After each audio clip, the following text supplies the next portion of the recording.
রমজানে যারা নামাজ পড়তেছেন সূরা ফাতিহায় একটা ভুলের কারণে অধিকাংশ নামাজ বিশুদ্ধ হয় না। এটা অনেকেই চিন্তা ভাবনা করে না।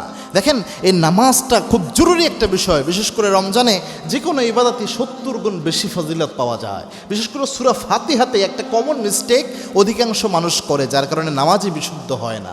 সূরা ফাতিহা এত চমৎকার জরুরি একটা সূরা, এটাকে কোরআনের মা উম্মুল কোরআন বলা হয়। এবং সূরা ফাতিহা ছাড়া নামাজই হয় না।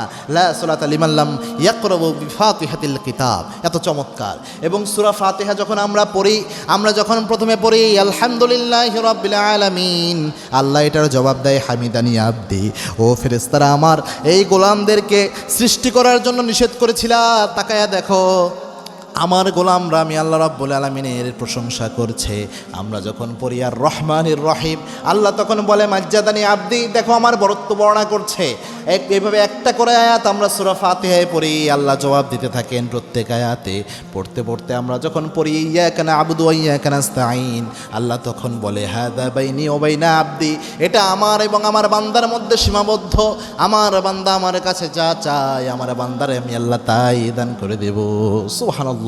এজন্য সূরা ফাতিহা জরুরি একটা সূরা এবং প্রত্যেক নামাজে এটা জরুরি হয়। তো সূরা ফাতিহা পড়ার সময় অনেকে আলহামদুলিল্লাহি রাব্বিল আলামিন এইভাবে পড়ে। তো এটা পড়লে যেটা হয় যে সমস্ত নোংরা জিনিস, তেনা আবর্জনা যা আছে সব কিছু ওই আল্লাহর জন্য, যে আল্লাহ বিশ্বজাহানের রব, এরকম একটা অর্থ আসে। নোংরা আবর্জনাযুক্ত ময়লা কাপড় চোপড় যা আছে সব আল্লাহর জন্য, এরকম একটা অর্থ আসে। মানে শুধু আলহামদু যখন আপনি পড়েন, আর যখন আপনি পড়বেন আলহামদু হা, যখন শুদ্ধভাবে উচ্চারণ করবেন, একটু চেষ্টা করলেই হয়।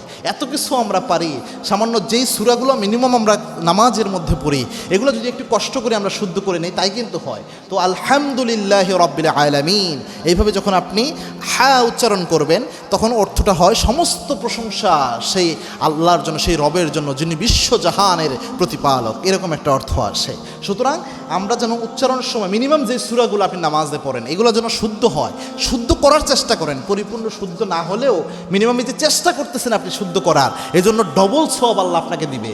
একজন ব্যক্তি সবচেয়ে ভালো তেলাওয়াত পারে, তার ডবল সওয়াব আপনি পাবেন যদি শুদ্ধ করার ইচ্ছা, চিন্তা চেতনা আপনি মনের মধ্যে রাখেন। আর যদি চিন্তা করেন যে আরে হুজুর তো এগুলো বলবেই, হুজুর এগুলো কঠিন বানাইয়া দেয়, আল্লাহ বুঝে নিবে, এরকম চিন্তা যদি থাকে, শোধরানোর চিন্তা যদি না থাকে, তাহলে কিন্তু এই ফজিলত পাবেন না।